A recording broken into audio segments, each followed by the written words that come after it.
टाकाऊ प्लास्टिक ही सद्यस्थितीतली सर्वात मोठी समस्या आहे. पण या प्लास्टिकच्या कचऱ्यावर एका जवानानं चांगला उपाय शोधून काढलाय. टाकाऊ प्लास्टिकपासून त्यांनी विटा तयार केल्यात. मूळच्या सांगलीतल्या खुसगावच्या सचिन देशमुख यांनी या विटा तयार केल्यात.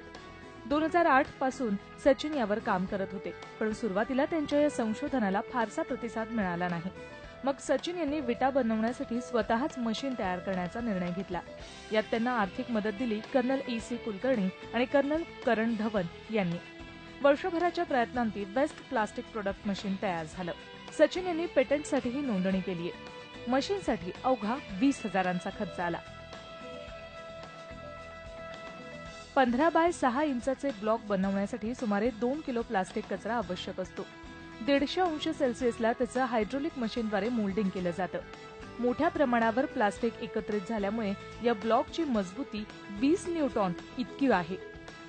साध्या मातीच्या विटेची मजबूती 3 न्यूटॉन इतकी असते. या विटांचा पेव्हिंग ब्लॉक्स, फुटपाथ, रस्त्यावरील दुभाजक, रेल्वे रुळावरील स्लीपरसाठी उपयोग होऊ शकतो. देशातील प्रमुख 60 शहरांमध्ये दररोज 15,000 टन प्लास्टिकचा कचरा तयार होतो. पैकी 9,000 टनाचा पुनर्वापर होतो, पण 6,000 टन कचरा तसाच राहतो. एका विटेसाठी फक्त 10 रुपयांचा खर्च येतो. त्यामुळे शिल्लक राहिलेल्या 6,000 टन प्लास्टिक कचऱ्यावर प्रक्रिया झाली तर सुमारे 2,190 कोटींचा रोजगार उपलब्ध होईल.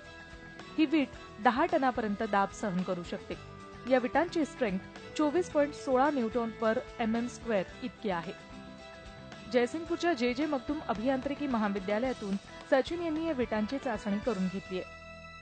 आपण जे मशीन केलेलं आहे वेस्ट प्लास्टिक प्रोडक्ट मशीन, त्यामध्ये कोणत्याही प्रकारचं त्या प्लास्टिकच्या जाडीचा वगैरे संबंध नाही. त्या ठिकाणी आपण कोणत्याही पद्धतीचं जर आपण प्लास्टिक टाकलं तर त्यापासून आपण हायड्रोलिक प्रेसद्वारे आपण ब्लॉक तयार करू शकतो त्यात. आणि हे एक अतिशय महत्त्वाचं जे टेक्निक आहे आणि हे टेक्निकद्वारे आपण भारतातील नव्हे तर पूर्ण जगातील प्लास्टिकचा पोल्युशन हा यावर आपण कंट्रोल आणू शकतोय.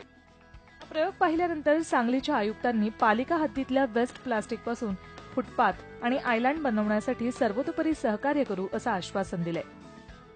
याच्यासाठी जिल्हा उद्योग केंद्राच्या अधिकाऱ्यांच्या बरोबर मी बोलतो आहे. माननीय जिल्हाधिकाऱ्यांनी याच्यासाठी काही नाविन्यपूर्ण योजनेमधून सुद्धा मदत करण्याचं ठरवलं आहे.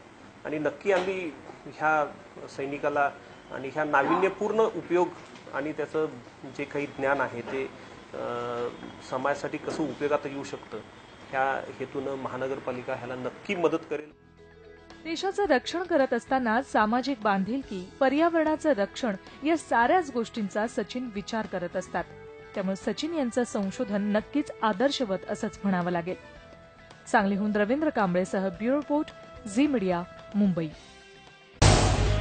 झी 24 तास रहा एक पाऊल पुढे.